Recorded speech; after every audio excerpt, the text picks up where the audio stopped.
Coming to know the love of God more deeply changes everything in our lives. We can hear His voice telling us who we are, what we're made for, who we are to Him. We need strength for this journey that we're on. Life is moving at such a fast pace. We're so busy, and in the midst of that, we can lose heart. And friends, that's a dangerous thing to do because your life matters. Your heart matters. Your heart matters to God. And you can get it back.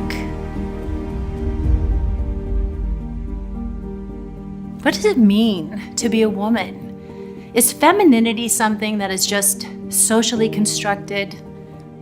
Welcome. I'm Stasi Eldredge, and I am so glad that you are with us. In this 6-part series, we're going to be going on a treasure hunt. It's a treasure hunt for the true heart of God and for that deep, beautiful, feminine heart that He placed in you. What did God mean when He said in Genesis 1:26 and 27, "Let us make man in our image, in our likeness, and let them rule over the fish of the sea and the birds of the air, over the livestock, over all the earth, and over all the creatures that move along the ground." So God created man in His own image. In the image of God, He created him. Male and female, He created them. The very first thing we learn about human beings is that they are made in the image of God. And the second thing we learn about them is that they are made as either male or female. This is going to help a lot of women make sense of their lives, because if we know who we are, if we know how we're designed, it helps us make sense of our stories and plan for our future. And this can be a hard time to be a woman, which is a major understatement. We live in an hour that is deeply confused about what it means to be male or female. Well, God cares so much about that, cares so deeply about the image that He has placed in us, about gender, about your feminine heart. Jesus shares this worldview, by the way, because He says in Matthew 19:4, "Haven't you read? In the beginning, He created them male and female." The fact that you have a feminine heart is actually the most important thing for you to know about yourself. Let's add to Genesis 1, another passage, this one from Proverbs 4:23. It says, "Above all else, guard your heart, for from it flows the wellspring of life within you." Above all else? Why? Well, because God knows that our heart is the very core of our being. It is the source of our creativity, our courage, and our conviction. It is the fountainhead of our faith, our hope, and of course, our love.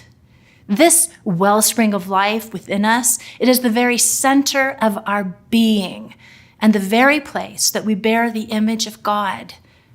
It is the most important thing about you. And your feminine heart has been created with the greatest of all possible dignities as a reflection of God's own heart. You are a woman to the very core of your being. And that is what Jesus has come to restore. Out of your feminine heart flow all the things that make life worth living. Friendship, love, meaningful work, adventure, your dreams, your relationship with God, all the things that make for a meaningful life flow out of your feminine heart. So what is the heart? Well, a good way to answer that question is simply by asking another one. What do I want? What does my heart want?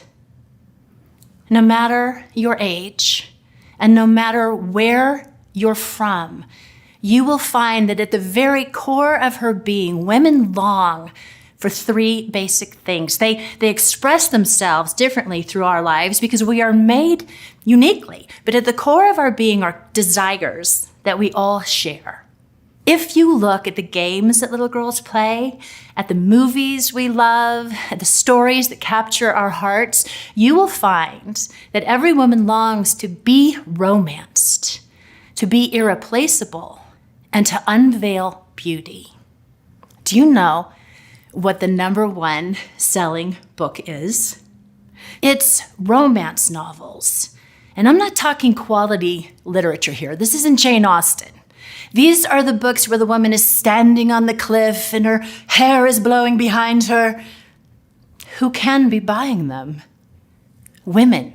Women are buying them by the truckloads.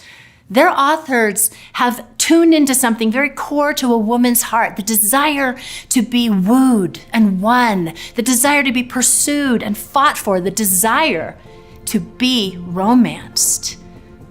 The desire to be romanced is at the very core of every woman's heart. And oh, we downplay it. We try to dismiss it. We try to kill it. We're ashamed of it, but we don't need to be, because it is here that we bear the very image of the living God. God loves romance. Moonlight on water, falling stars, poetry, flowers, music, chocolate, all his idea. Hey. Hello! Hi. How are you doing? Oh, it was so beautiful. I know, but it was so you never know until you know. Yeah, exactly. Yeah, can't get it there. So glad. When I'm outside, I do feel my soul awaken. And it's funny, it surprises me every time. It's where my soul starts to sing and feel free. I love the ocean. It makes me come alive. Smelling the salt water, there's so much space. It just makes me feel free. Creating something, like just working with my hands, creating something beautiful, redecorating a room, or having paint on my fingers. For me, I notice learning makes me come alive, and like discovering something new and then following it out and tracking down the next book and then the next book and kind of like going and then observing how they're in conversation with each other. Sunrises, sunsets, the sun just speaks to me. Like I love how he paints the sky, and I just love to be out and see God's beauty. Everything that has ever taken your breath away, it takes his too. They are love notes written to you by the ageless romancer to woo and win your hearts to himself. God loves romance. He wants to be wanted. He waits to be wanted. He says, "You will find me when you seek me with all of your heart." He wants to be wanted, and so do we. But we also want to be needed, to be essential, to be irreplaceable. As I watch Ella approach her teenage years, to be present for her now is making such a difference in her life. She is going into her teenage years with a just sense of belonging and assurance and freedom that I didn't have because my mom wasn't present to me. I'm showing up and it matters to her, and it's going to matter to her later, and it's going to matter to her children. One day I was on a hike and I saw a guy had ridden his bike off the edge of the trail and rolled down, and his leg was broken. So I had to go back down the trail and wait for the rescue crew and guide them back up to where the man was, and just helping someone in dire need. And I love that God brought me on the trail at that moment. I used to watch World War II movies. I loved it, the big screen, the black and white movies. And I dreamed that when I grew up, maybe I was 12, I could take my braids and tuck them in underneath my helmet and join in. It wasn't so much that I wanted to be a part of a war. It was that I wanted to be a part of something heroic and noble. Didn't you? Oh, there is something valiant and fierce set in the heart of every woman. And if you doubt it, insult her best friend. But if she has children and you want to take your life in your hands, then insult her child. There is a strength in you, given to you by God on behalf of others. And something in the heart of a woman wilts like flowers without water if we believe ourselves to be unnecessary, unneeded, easily replaced. She's made to be essential. She wants to play her irreplaceable role in a heroic adventure that is shared. It is for such that we were made. And it is here that we bear the very image of God. My son, every Friday at his school, they have like a performance. And so I know it's important for him to see me in the crowd. I know that he's looking for me. And when we find eye to eye, I go like this, and he kind of like doesn't want to show it because he's on stage, but I know he gets it, and he just smiles at me. I just love that feeling that he needs me there and I can be there for him. Women want to have a beauty all their own to offer. Look at the games that little girls play. Many little girls will spend hours playing dress up. Grandma's old nightie is a ball gown. Dime store beads are priceless jewels, and mom's old shoes are glass slippers. And many little girls will spend hours dressing up and then coming out saying, "Do you see me?" There also is a time when a lot of little girls will not wear it unless it twirls. And if it sparkles, so much the better.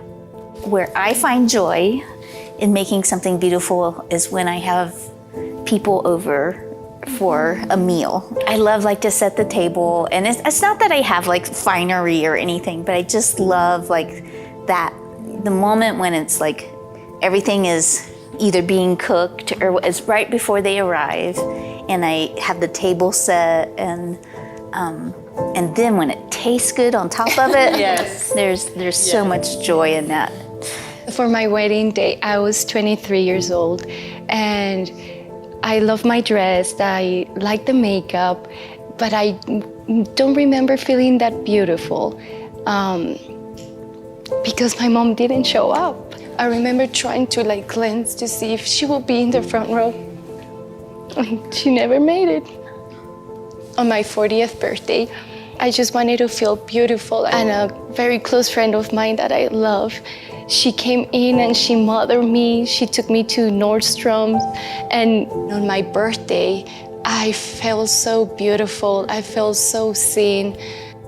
I struggled with a lot of self-contempt and a lot of rigidity in my body, and I felt like the essence of beauty is like fluid and spontaneous, and instead I felt like the antithesis of fluid and spontaneous. And so I felt like beauty was just like the thing that was at the heart of beauty was the very thing that I was disqualified from because of my rigidity and my inner violence and antagonism toward myself. And I remember actually at a wedding, and I had a dress that I loved, and I felt free, and I felt alive, and I felt present, and I felt winsome, and I felt like the opposite of rigid and antagonistic. My dear friends looked at me and said, "You look and are so beautiful." And I could actually receive it and believe it. And it was like when I was 37 or 38, it was a long time coming. Every little girl is born with a question. And it goes something like, "Do you see me? Do you delight in me? Am I captivating?" And whether she is wearing a sparkly, twirly skirt or she is covered in mud, whether she's asking with words or only with her eyes, every little girl is asking, "Do you see me? Am I lovely?" It is an ageless longing. God has set eternity in our hearts. The longing to be beautiful is there as well. Your heart matters. And too many women are losing heart. Too many women have lost heart already, and we have to get that back. You have to get your heart back. So let's go on this treasure hunt together.